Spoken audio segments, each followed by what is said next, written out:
Disse Jesus: examinai as Escrituras, porque vós cuidais ter nelas a vida eterna, e são elas que de mim testificam. Todo cristão ele deve ter o conhecimento da palavra de Deus. Por que nós devemos examinar? Examinar significa você buscar conhecimento, você entender a palavra, você realmente exaltar o nome do Senhor e ver que realmente tudo que você falar está à luz das Escrituras. Porque Jesus falou: errais, porque não conheceis as Escrituras e nem o poder de Deus. As pessoas, muitas vezes, ouvem alguém falar determinada palavra e acaba seguindo aquilo que é falado, porque não examinou. Alguém bate a porta da tua casa e diz para você que Jesus Cristo não é Deus. E você, muitas vezes, acabou aceitando esta palavra, por quê? Porque não examinou, não tem conhecimento da palavra de Deus, então você acaba sendo induzido ao erro. Então tudo aquilo que for pregado, se a pessoa dizer, está escrito no capítulo tal, versículo tal, pegue a sua Bíblia. Você tem que ter o costume de andar com a Bíblia, de pegar e ler as Escrituras Sagradas e realmente ver que realmente está escrito aquela palavra, que Deus está falando daquela forma. Quando nós examinamos as Escrituras, nós então vemos que aquilo que o Senhor falou é a verdade.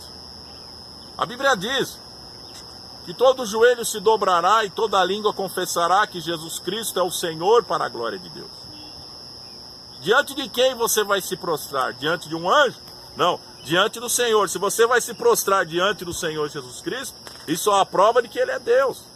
Em Hebreus capítulo 1, você pode examinar, quando ali fala o escritor dos Hebreus sobre Jesus e os anjos.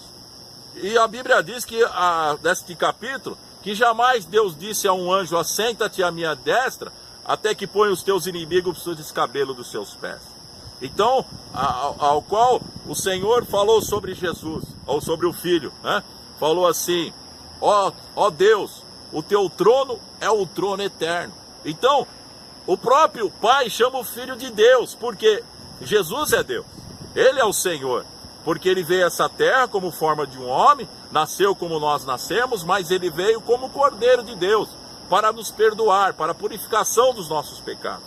Mas quando Jesus ressuscitou dentre os mortos, assumiu outra vez a sua vida, como Ele disse no capítulo 10 de João, você pode examinar lá também, Ele disse: eu tenho poder para dar e poder para reassumir outra vez. E Ele reassumiu a sua vida. Quando Ele reassumiu a sua vida, Ele ressuscitou dentre os mortos. Então, a partir desse momento, Ele disse: todo poder foi-me dado nos céus e na terra.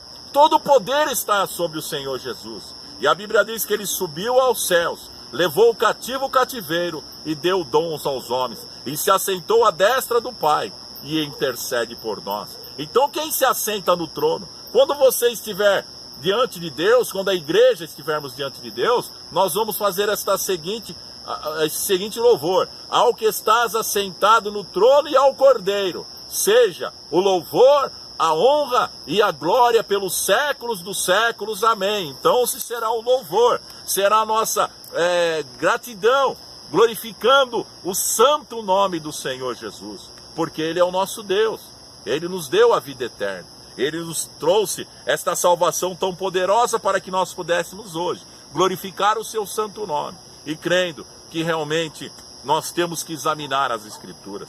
Quantas vezes você lê a Bíblia?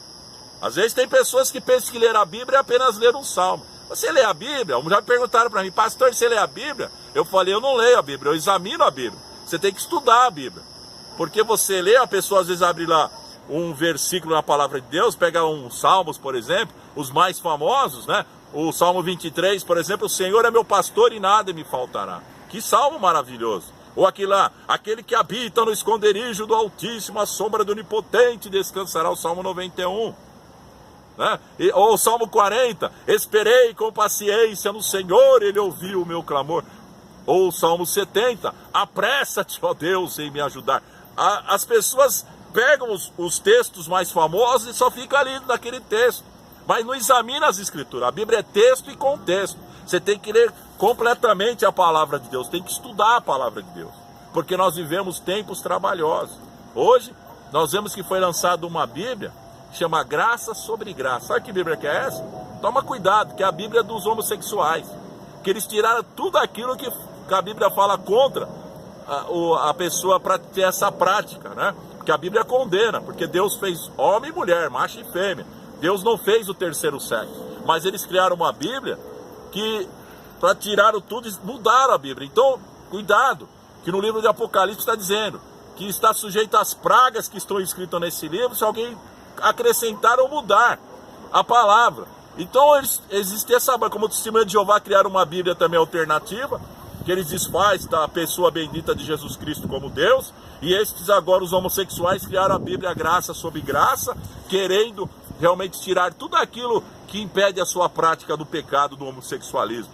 Mas, quando você ler as Escrituras, preste atenção, porque estão criando esse tipo de situação, essas mudanças da Bíblia, para querer confundir a mente das pessoas. Mas a Bíblia é a palavra de Deus. Então examina e ninguém irá te corromper, ninguém irá te enganar. Mas pelo contrário, você falará do amor de Cristo e muitas almas se converterão ao Senhor. Receba no teu espírito em nome de Jesus. Amém.